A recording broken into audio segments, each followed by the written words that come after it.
প্রিয় দর্শক, আসসালামু আলাইকুম। আমার মাথার উপরের এই ভিডিওটি দেখুন। ভিডিওটি ভালো লাগলে শেয়ার করুন, লাইক দিন এবং কমেন্ট করে আপনার মতামত জানান। মানে তারা কি মরে ফিরে এসেছে 72 হুরের সাথে আনলিমিটেড? তোরা যদি তোদের মা বোন মেয়ের সাথেও যদি ওইগুলো করতে পারিস, তাহলে 72 হুরের যদি সম্মতি থাকে, তাহলে তোদের সমস্যাটা কোথায় রে? 10,000 ধর্ম আছে পৃথিবীতে। প্রতিটি ধর্মই একজন সৃষ্টিকর্তা বিশ্বাস করে। পৃথিবীতে 10,000 ধর্ম থাকলেও সঠিক এবং সত্য ধর্ম কোনটা সেটা চেনা খুবই সহজ।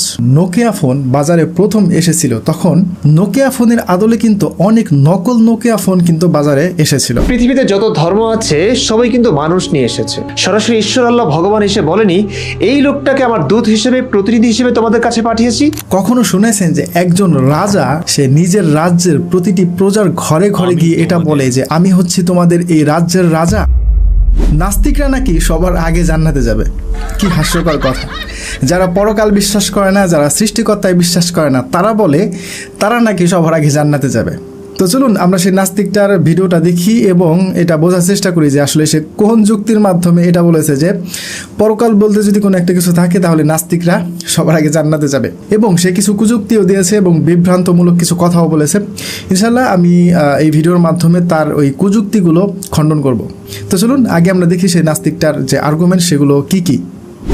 মরার পর যদি দেখি ইসলাম সত্য, তখন কি হবে?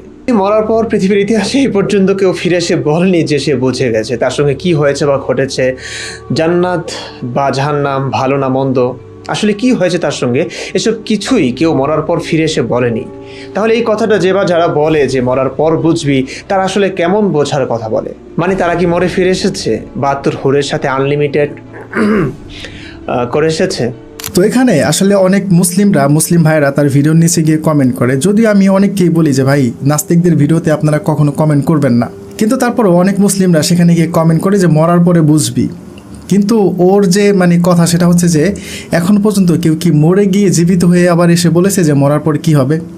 তো চলুন আমরা দেখি যে আসলে মৃত্যুর পরে কি কেউ ফিরে আসতে পারে কিনা। মৃত্যু হচ্ছে একটা একমুখী দরজা, যে দরজা দিয়ে কেউ প্রবেশ করতে পারে কিন্তু পুনরায় আবার ফেরত আসতে পারে না।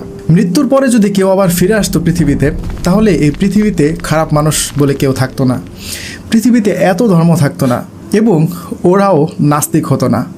মৃত্যুর পরে যে একটা জীবন আছে তার ছোট্ট একটা উদাহরণ আমি আপনাদেরকে দিব। এটা আমি আপনাদেরকে দিয়ে উদাহরণটা দিব, এজন্য আমি ক্ষমা প্রার্থী। কেননা আপনার নিজের স্থান থেকে, নিজের জায়গা থেকে যদি এই বিষয়টা আপনি চিন্তা না করেন, তাহলে আপনি এটা কখনোই অনুধাবন করতে পারবেন না। তো চলুন